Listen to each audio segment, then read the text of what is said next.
আসসালামু আলাইকুম। আমার আজকের রেসিপি চিকেন নাগেটস। ছোট বড় সকলেরই ভীষণ প্রিয় একটি খাবার, আর যাদের বাসায় বাচ্চা আছে তাদের তো অবশ্যই ট্রাই করা উচিত। একদিন বেশি করে বানিয়ে রাখলে বাচ্চাদের টিফিনে অথবা বিকেলের স্ন্যাক্স হিসাবে দারুণ কাজে দেবে।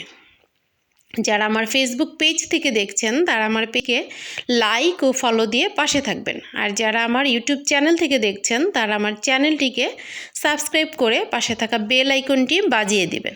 তাতে করে আমি ভিডিও দেওয়ার সাথে সাথে নোটিফিকেশন আকারে চলে যাবে। আর যারা অলরেডি সাবস্ক্রাইব করেছেন তাদেরকে জানাই অসংখ্য ধন্যবাদ। চলুন তাহলে আজকের রেসিপি শুরু করা যাক। এখানে আমি 6 পিস পাউরুটি নিয়ে নিয়েছি। আমার পাউরুটির পিসগুলি একটু ছোট ছিল, বড় পিস হলে আপনারা 4 পিস নিলেও হবে। এখন আমি পাউরুটির ব্রাউন অংশগুলিকে কেটে নেব। দেখতেই পাচ্ছেন এভাবে করে আমি সবগুলো পাউরুটিকেই কেটে নিয়েছি।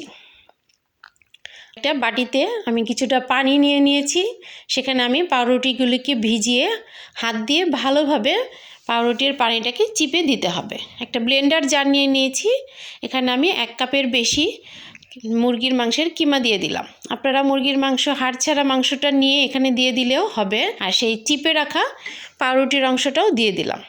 1 টেবিল চামচ পরিমাণ আদা রসুন বাটা দিয়ে দিলাম, আর 1 পিস লেবু চিপে দিলাম। এখানে আমি 4 টেবিল চামচ পরিমাণ কর্নফ্লাওয়ার নিয়ে নিয়েছি।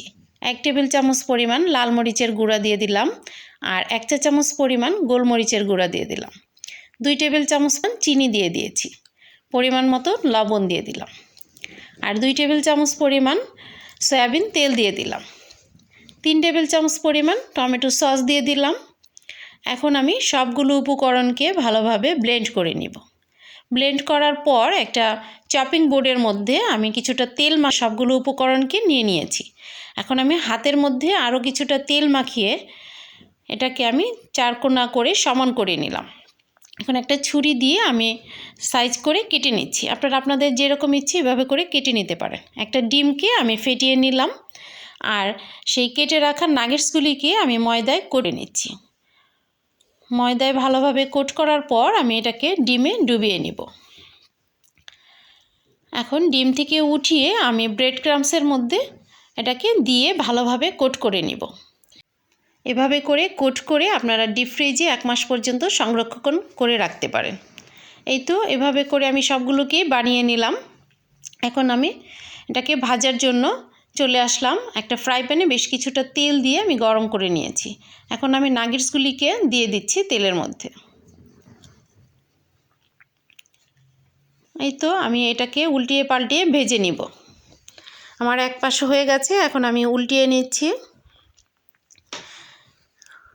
এই তো হয়ে গেল আমার চিকেন নাগেটস ভাজা। এখন আমি নাগেটসগুলিকে একটা প্লেটের মধ্যে উঠিয়ে নিচ্ছি।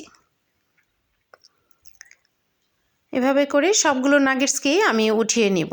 আমার রান্নাটি যদি ভালো লেগে থাকে প্লিজ একটা লাইক করে দেবেন, কমেন্ট করে জানাবেন কেমন হয়েছে।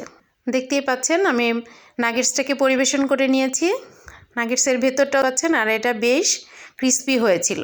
সবাই ভালো থাকবেন। আল্লাহ হাফেজ।